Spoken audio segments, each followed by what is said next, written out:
Hello, hello, welcome everybody, welcome. Welcome to an inspiring journal exercise. So, this is our Badass Inspiring Women Journal section. And today we are talking about the amazing and incredible Greta Thunberg. Greta is a Swedish woman. She's 18 now, but started at a very young age. She's become a very well known climate activist. And Greta recalls becoming aware and learning about climate change when she was as young as 7 or 8 years old. She heard about the dangers of climate change and kind of learned that we are kind of headed for self annihilation on the planet. And I'd love to add a joke here or say something funny, but there's really nothing funny about that. Great to continue to study and learn about what we were facing. She felt very called in and pulled by the idea, all the what she was learning and understanding. And she described, she was interviewed on Democracy Now! A while back by Amy Goodman, and she, kind of explains feeling so passionate that she was almost obsessed with learning and worrying about everything that we were facing and that we needed to do to save the human race, right? So this just kind of took her over, and it was her calling. And Greta started her activism the way many movements start. She looked at herself, she looked at her immediate surroundings, she asked her family to make changes in their lifestyle, limiting travel, recycling, not using more than they needed. But she still felt very overwhelmed and affected. It affected her health, it affected her well being. For a few years, she was diagnosed with depression, selective mutism, which is not speaking. And she just said, I just didn't want to speak unless it was about climate. I just didn't, was so sad. I just didn't want to speak unless it was about climate or about something that was absolutely necessary. She was also diagnosed with Asperger's syndrome, which is it's a disorder related to autism. It kind of has, a lot of people with Asperger's have, higher than normal intelligence.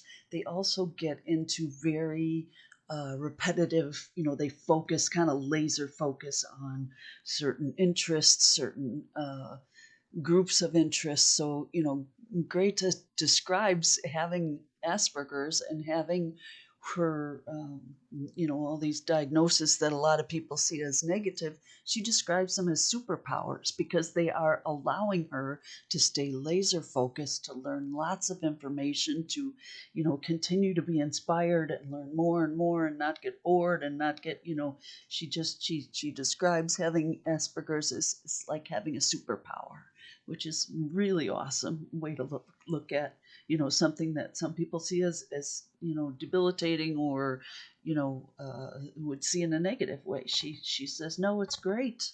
It's helped me to learn so much. So you know uh, she was able to kind of use it to her advantage.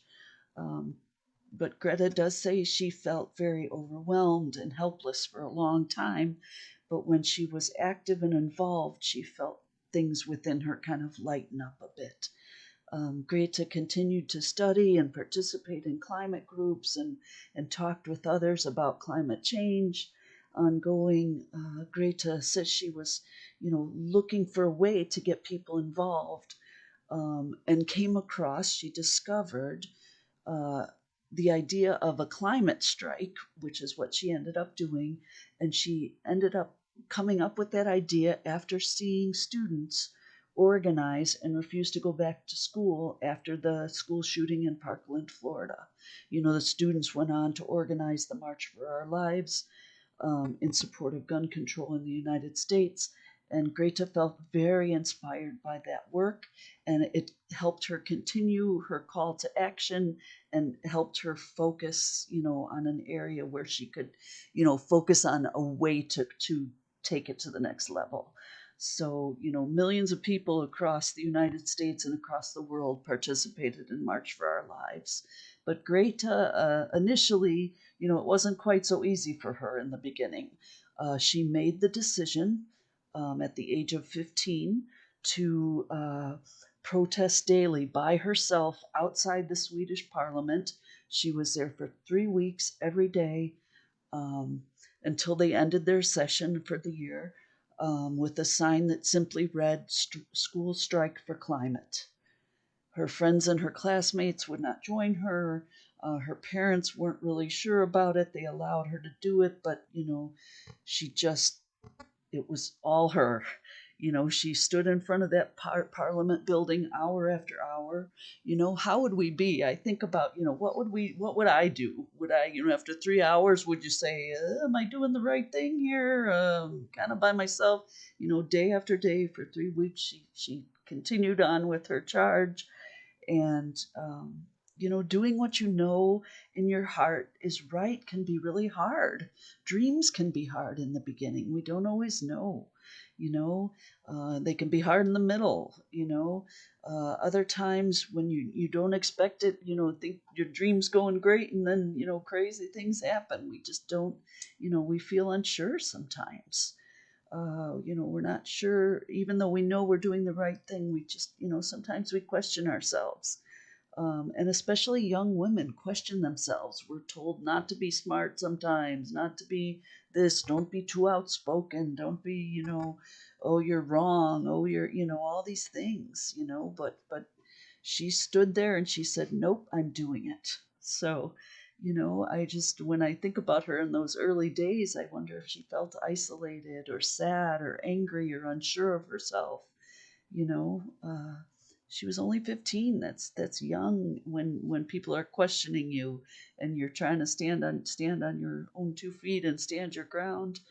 um, it's hard enough even if you're not starting a global movement. But Greta continued on. Her friends, didn't join her in the beginning. After 3 weeks, she decided to hold every Friday in front of the Parliament uh, a, a climate change protest. And eventually, people did start to take notice. Other students joined her. Things started to move a little bit.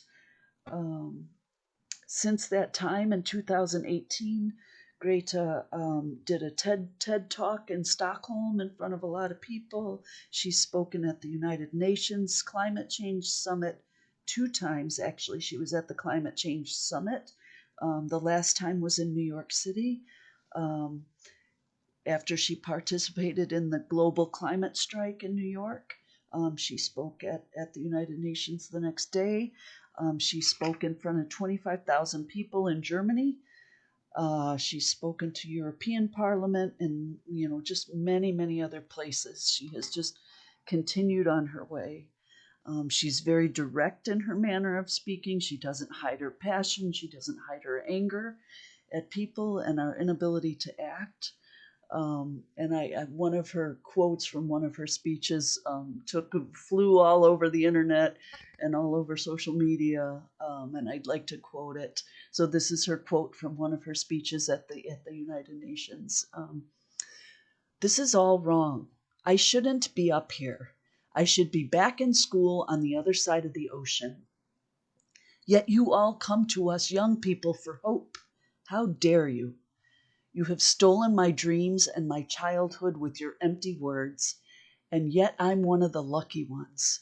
People are suffering, people are dying, entire ecosystems are collapsing. We are in the beginning of a mass extinction, and all you can talk about is money and fairy tales of external economic growth. How dare you? You are failing us. But the young people are starting to understand your betrayal. The eyes of all future generations are upon you, and if you choose to fail us, we will never forgive you. That's Greta. That's Greta. Like, imagine saying that in front of a parliament, in front of a United Nations. I mean, she's speaking her truth, and it's not easy. And she said at one of her speeches, her father told her, "You can't say that to these people. You can't. You'll look foolish. They won't take you seriously." And she said, "So I took out what he told me, and then before I went on, I put it back in, and I said it anyway." So, this is the kind of young lady. She's empowered. She's um, continues her journey, continues her work. She's a powerful young woman. She has not let sadness or fear or obstacles stop her from moving forward. She is passionate and she speaks and acts on her own terms. As young as she is, she just turned 18. She is our inspiring badass woman of the day. So I have some journaling questions after just hearing her story, hearing, her kind of part of her life that's taken on her calling. If you chose 3 words when you hear Greta's story, what would they be? And our next question, what inspires you about how she has approached her journey? Is there anything that scares you about the things she has done? What would you do to conquer that fear if you wanted to? What is something you would like to take with you from her story to add to your own journey? And you can, pause this audio so you can kind of write down the questions and just kind of take them, give them time, let them resonate within you. Kind of close your eyes and just see, how do you feel about her story? What comes to you? What do you sense? What words come to mind? What feelings come when you think about her story and what she's done in her life and how she's done it. Okay, that's all for today. Thank you guys so much for being with me. I'm so excited. And there will be another badass woman coming up next. Take care. Have an awesome day.